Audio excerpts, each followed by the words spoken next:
இப்ப பார்க்க போறது ட்ரிக் நம்பர் 83. இது வந்து நீட் 2025ல கேட்ட கொஸ்டின். இது வந்து system of particles and rotational motion இந்த சாப்டர் வச்சு சொல்லலாம். ஏன்னா மொமெண்ட் ஆஃப் இனர்ஷியா இதுல வருது. அதுக்கு அடுத்து கன்சர்வேஷன் ஆஃப் ஆங்குலர் மொமெண்டம், இந்த ரெண்டு கான்செப்டையும் பேஸ் பண்ண question.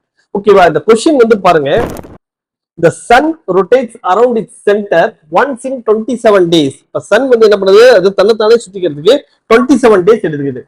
What will be the period of revolution in the sun where to expand to twice its present radius without any external influence? அப்ப அதோட radius எந்த எக்ஸ்டர்னல் இன்ஃப்ளூயன்ஸும் இல்லாம twice the radius increase ஆகும்போது அது அதை சுத்திக்கிறதுக்கு எவ்வளவு டைம் பீரியட் எடுத்துக்கும்? What will be the period of revolution if the sun were to expand to twice its present radius without any external influence? Assume the sun to be sphere of uniform density. அப்ப Sun வந்து uniform டென்சிட்டிங்கிறதை வச்சுக்கிறோம். இப்ப இதுல 4 option கொடுத்துட்டாங்க. இதுல எது correct அப்படிங்கிறத பார்க்கணும். இதை பார்த்து தான் ஆன்சர் பண்ணணும்னு வச்சுக்கோங்களேன். இதுக்கான மெத்தட் சொல்ற பாருங்க. இது சிம்பிளான ஷார்ட்கட் ட்ரிக். இப்போ வந்து என்ன ஆகுது, சன் வந்துன்னா தன்னைத்தானே சுத்திக்கிறது 27 டேஸ் ஆகுது. அதோட ரேடியஸ் ட்வைஸா மாறும்போது, ட்வைஸ் த ரேடியஸ் இன்க்ரீஸ் ஆகும்போது அதுக்கான டைம் பீரியட் என்ன அப்படிங்கிறத கேட்கறாங்க.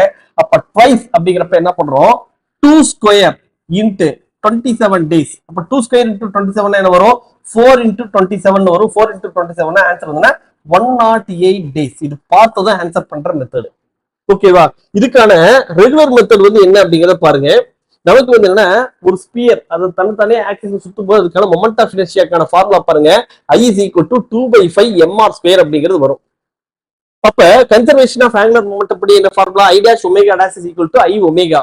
இப்ப அதோட ரேடியஸ் ட்வைஸ் த ரேடியஸா மாறும்போது I dash ஓட வேல்யூ வந்து பாருங்க 2/5 m into 2r the whole square into omega என்ன சப்ஸ்டிட் பண்ணலாம், ஒமேகா dash பதிலா 2π/t dash. ஆரம்பத்துல ஒமேகானா 2π/t, இப்ப என்னவா மாறிடுது, 2π/t dash மாறிடுது. டைம் பீரியட் மாறிடுதா கண்டுபிடிக்கணும். அப்ப ஈக்குவல் டு I ஓட value 2/5 mr square into 2π/t. இதை கேன்சல் பண்ணா என்ன வரும்னா t dash is equal to 14 வரும். அப்ப 4 into 27 is equal to 108 days அப்படிங்கிறது வருது. சரியா?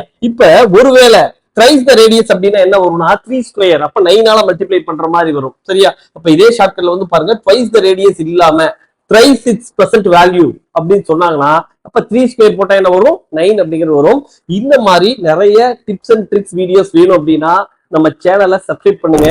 நமக்கு 799 ஒரு ஜாயின் பட்டன் இருக்கு. இதுல ஜாயின் பண்ணீங்கன்னா உங்களுக்கு நிறைய பிராக்டிஸ் கொஸ்டின்ஸ் வரும். அதுல ஜாயின் பண்ணி நீங்க அந்த மெம்பர்ஷிப்ல இருந்துட்டு நிறைய பிராக்டிஸ் கொஸ்டின்ஸ் ஆன்சர் பண்ணலாம், பிராக்டிஸ் பண்ணலாம்.